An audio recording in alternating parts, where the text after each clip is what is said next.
Hello friends, आप सभी का बहुत बहुत स्वागत है यूट्यूब चैनल ज़िंदगी विदंशिका में। मैं हूं आप सभी के साथ यूट्यूब चैनल ज़िंदगी विदंशिका की होस्ट आरजे अंशिका चतुर्वेदी। और फ्रेंड्स, मैं उम्मीद करती हूं कि आप सभी बहुत अच्छे होंगे। तो फ्रेंड्स, आज मैं लेकर आई हूं आप सभी के लिए एक छोटा सा मोटिवेशनल थॉट, जिसका टाइटल है सत्संग। मोटिवेशनल थॉट्स से हमें एक अलग ही तरह की एनर्जी मिलती है, एक पॉजिटिव एनर्जी मिलती है। तो आइए फ्रेंड्स, शुरुआत करती हूँ आज के इस मोटिवेशनल थॉट की, जिसका टाइटल है सत्संग। सत्संग यानी सुखों का सागर, और इसमें गोता लगाने से विवेक, बल, प्रज्ञा, आनंद और संतोष रूपी अक्षत धन संपदा प्राप्त होते हैं। तो सत्संग से ही, यानी कि जो सत्संग सुखों का सागर है, उस सुखों के सागर से ही मनुष्य यानी कि मानव के मन को शीतलता की प्राप्ति होती है, यानी कि उसके मन को सुकून मिलता है। सत्संग के रसपान से वाणी की कटुता भी मिठास में परिवर्तित होती है। सत्संग मनुष्य को काम, क्रोध, मद, मोह और लोभ जैसी बुराइयों के बंधन से मुक्त बनाता है और एक अच्छे मार्ग पर चलने के लिए प्रेरित करता है। सत्संग असत्य मार्ग पर चलने वाले को भी सत्य मार्ग पर चलने वाला बना देता है। सारे दुख, नैराश्य और अशांति की अचूक औषधि, यानी कि एक बेहतरीन दवा है सत्संग। सत्संग से सकारात्मकता का विकास होता है और नकारात्मकता का हनन शमन होता है, यानी कि नकारात्मकता का विनाश और सकारात्मकता का विकास मात्र सत्संग से ही पॉसिबल है।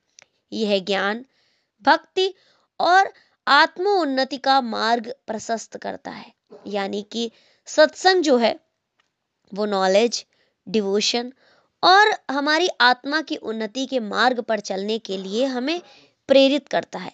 सत्संग सत्य व्यवहारी और सत्यनिष्ठ व्यक्तियों का सानिध्य प्राप्त किए जाने का सुमार्ग है, यानी कि एक अच्छा मार्ग है। रामचरितमानस, गोस्वामी तुलसीदास कृत रामचरितमानस में कहा गया है, सठ सुधरहि सत्संग पाई, पारस परस को घात सुहाई। यानी जैसे पारस के संपर्क में आने से लोहा भी स्वर्ण धातु में बदल जाता है, पारस पत्थर के छूने मात्र से लोहा भी स्वर्ण धातु में बदल जाता है, उसी प्रकार कुमार्ग पर चलने वाले भी सत्संग का मार्ग पाकर, सत्संग का सानिध्य पाकर सुमार्गी, यानी कि अच्छे मार्ग पर चलने वाले बन जाते हैं।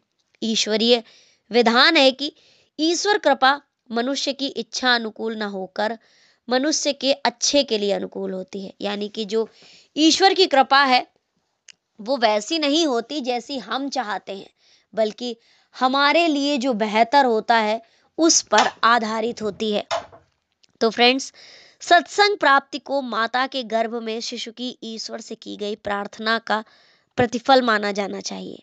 सत्संग की महिमा का वर्णन रामचरितमानस में हनुमान जी के लंका के प्रवेश के समय द्वार रक्षिका लंकिनी ने इस प्रकार की थी, तात स्वर्ग अपवर्ग सुख, दरहि तुला एक अंग, तूल नताहि सकल मिली, जो सुख लव सत्संग। यानी स्वर्ग और मोक्ष के सुखों को तुला के एक भाग में रख दिया जाए और दूसरी ओर सत्संग का एक छोटा सा अंश ही रख दिया जाए, तो सत्संग वाला भाग ही भारित रहेगा। यानी कि स्वर्ग और मोक्ष के सुखों से भी सत्संग का एक छोटा सा अंश होता है। इसलिए जीवन में जब, जहां, जितना और जैसा सुयोग सत्संग के लिए सुलभ हो जाए, उसे निरर्थक नहीं जाने देने चाहिए। चित्त में सत प्रवृत्तियों के जागरण और चिर आनंद के लिए सत्संग से बढ़कर कोई आश्रय नहीं है। कहा भी गया है, सत्संग सुखों का संसार है, सुखों का सागर है, सुखों का समुद्र है। और इस सत्संग में गोता लगाने से, यानी कि जिस सत्संग को सुखों का सागर, सुखों का समुद्र कहा गया है, उसमें गोता लगाने से विवेक, बल, प्रज्ञा, आनंद और संतोष रूपी अक्षत धन प्राप्त होते हैं, जिनका कभी भी नाश नहीं होता।